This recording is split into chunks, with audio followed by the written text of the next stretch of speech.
So you're very welcome joining us today for this, our ongoing series of podcasts here at Cancer Care West, the In Conversation series. So today we're joined by probably one of our newest members of staff, actually, at the service, or our contractors to be specific. We're joined by Mr. Philip Lomas, and Philip is our Tai Chi instructor. We hold Tai Chi here at the centre every second Wednesday, along with our Pilates sessions. And Philip has very kindly joined us today to speak a little bit more to us about what Tai Chi is, because I know from kind of experience that a lot of people don't know what it is and are probably interested to kind of find out more. So what we thought we'd do is we'd talk a little bit to Philip today to see, well, what it is. He can speak to us about what the Tai Chi session involves, the various movements, maybe a little bit about the history of Tai Chi as well, and perhaps what to expect in a class should you feel the desire to do so. And you'd be most welcome to join, even for a taster session, to see if it was something that you would like yourself. So, Philip, thanks ever so much for joining us today. We really appreciate you kind of taking time out of your schedule.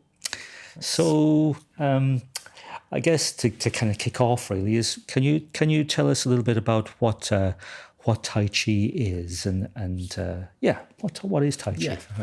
Yeah. So it's quite a difficult question, because I'd say Tai Chi is quite all encompassing as they call it moving meditation. So I'd say straight away you've got the movement element, the meditation, and the breathing. So that sounds like a lovely combination, actually. Yeah, it takes a while to get, but that's what my teacher used to say. Tai Chi is about combining your breathing, consciousness, and your movement. So it's impossible to teach all that at first. So a lot of the training methods will teach the movements, we'll teach the breathing, we'll do almost like what you'd call mindfulness nowadays, the meditation. That's because it's not just meditating, it's becoming aware of how you feel in your body when you're moving, things like that.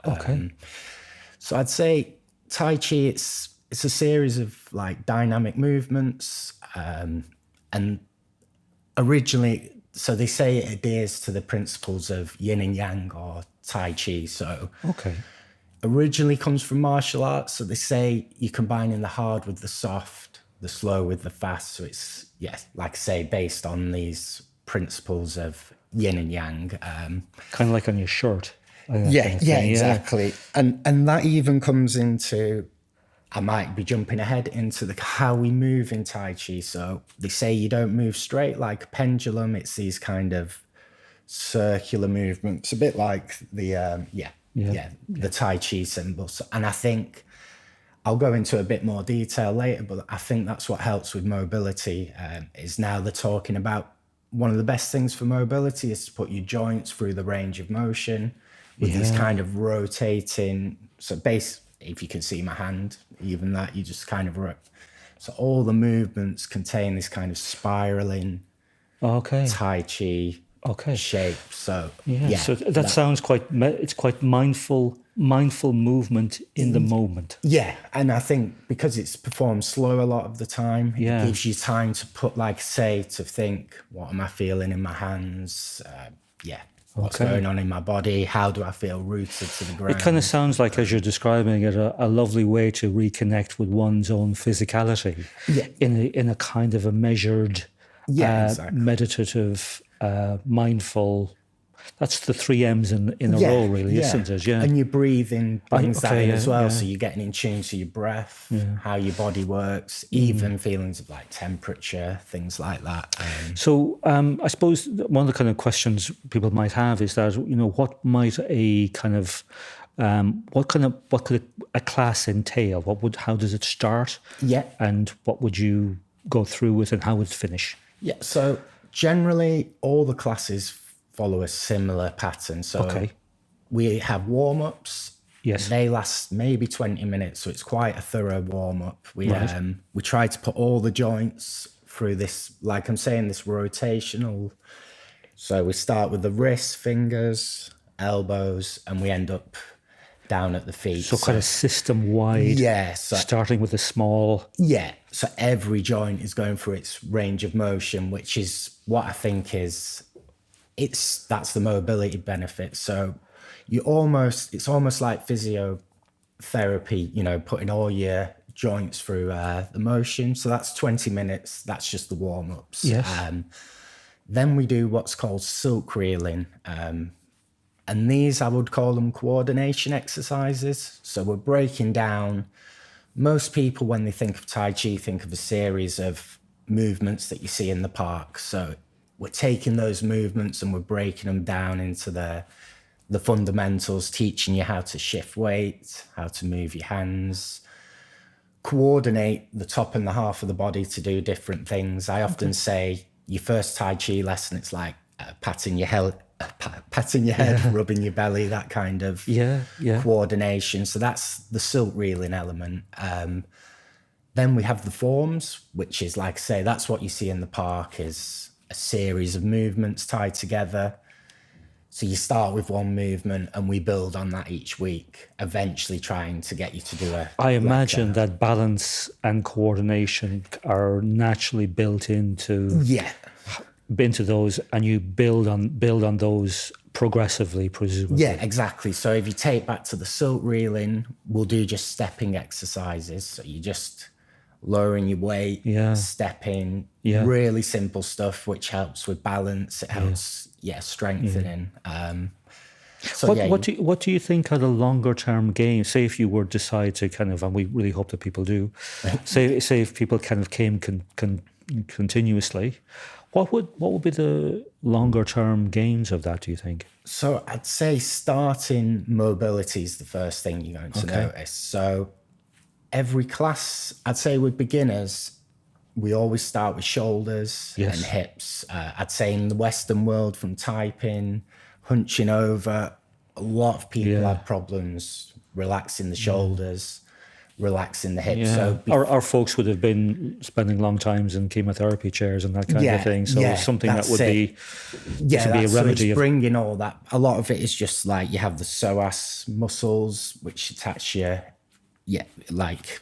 that's what area pulls you in from your back. So that's the first stage before we can even start to really work on more flexibility, strength. So I'd say it's first, shoulders, hips, and relaxation in general, learning. So a long-term benefit would be perhaps the easing of tension in localized areas of people's bodies, presumably. Would that be what they nowadays call mobility exercises? So, better use of your limbs, using everything within its range of motion. And they say they think one of the reasons it is so popular for mobility is it's like you're doing physiotherapy, but it's not as boring because you're tying it. So they say that's a problem. I've had it where I've had to do physio, say on a shoulder. Right. And it's hard to see the gain straight away, so it can be quite boring. Whereas with Tai Chi, you're thinking about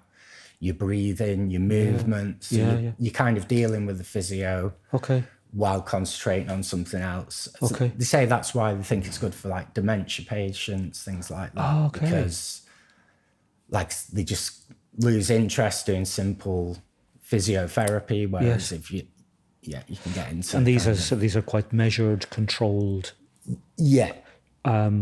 Smooth movements. Yeah, exactly. And this is the other benefit, is they found it gives you the same exercise as moderate exercise, say a brisk walk or something. But without the impact. So it's low impact. So like you're saying, you're working everything as you were exercise. Even the heart rate goes up to about 118 BPM, which is that moderate kind of. Do you need a high level of fitness to join, or is it just base? You can come as you are. As you are. Come as you are.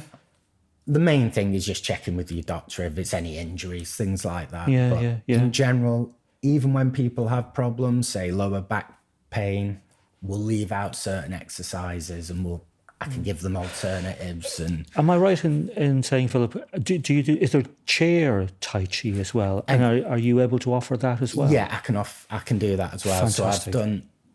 Yeah, so I used to teach. It was a dementia hospital, so you had 2 wards, one where they could stand, and we did it all standing because it gives you a lot of benefits. They say just being able to get up out of the chair, mobility. Yes. But then some classes there was no standing, so yeah, you can do all the breathing exercises. And yeah, same for wheelchair users. A lot of the movements, can be done seating or adapted, like I say. So in this class, we do a bit of meditation. So even in that case, you could try and go full lotus. You can sit on a chair. You can stand up. A lot of them like to lie down. Yeah, a lot of people like to lie down. So it's so we do we kind of a relaxation bit at the end, don't we? Yeah. About 10 minutes. About 10 minutes. Yeah. What do people think about that? I think that's the favourite bit actually. Okay. You relax into it, and it's but it feeds back into the Tai Chi because they're becoming aware of sensations in the body, their breathing, sounds, things like that. So then that feeds back into it. Main thing is, it doesn't matter if they fall asleep. Great. But yeah, so that means they're usually relaxed. But Second last question, I guess, and this brings us to about maybe 10 minutes or 15 minutes or so. Is there anything in particular you'd want people out there to know about Tai Chi? Anything that would be on your heart to really kind of let people know about? mainly just try it, I'd say. Is all you do. There's a lot of health benefits. I mean, there's a few studies I've been looking into, like benefits for heart health, mobility.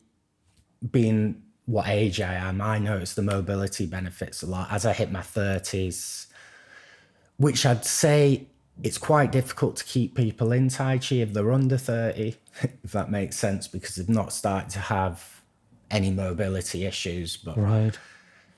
if you go in over your 30s, people, tend to notice.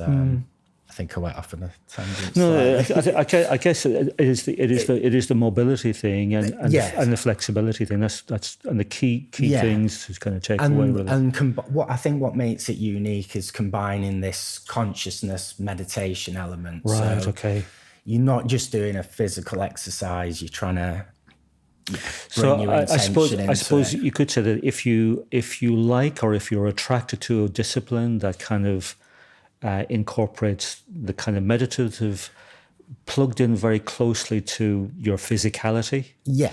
This is a discipline to really think about. Yeah, and the learning side of that as well. So I'd say it's not for 100% of people, but people that say aren't very good in the gym, just doing 100, reps, Whatever. Yeah. they're still getting exercise, but you're learning something. Like I say, you're bringing your awareness into it and things. So I think that's what, it's not for everyone. Some people are better at just, pumping out the reps, whereas I always needed something to learn while I was exercising, if that makes sense. So, yeah. Okay. So I think that's probably about it in terms of a rough rundown of what Tai Chi is, what a class would entail, and the particular benefits that people would actually have. So I think that brings us nicely to a conclusion about Tai Chi. I just want to say thanks ever so much, Philip, for joining us and taking time off of your schedule to tell us about the class. As I said before, the classes are run every second Wednesday. So we run Pilates on one Wednesday, and then the following we run the Tai Chi. And you're very welcome to kind of come along just to see if it's something that you would want to develop. You never know until you really try. And as always, everything that we offer here at Cancer Care Weston is completely free of charge. So there's no charge whatsoever. All you have is time in that sense to offer.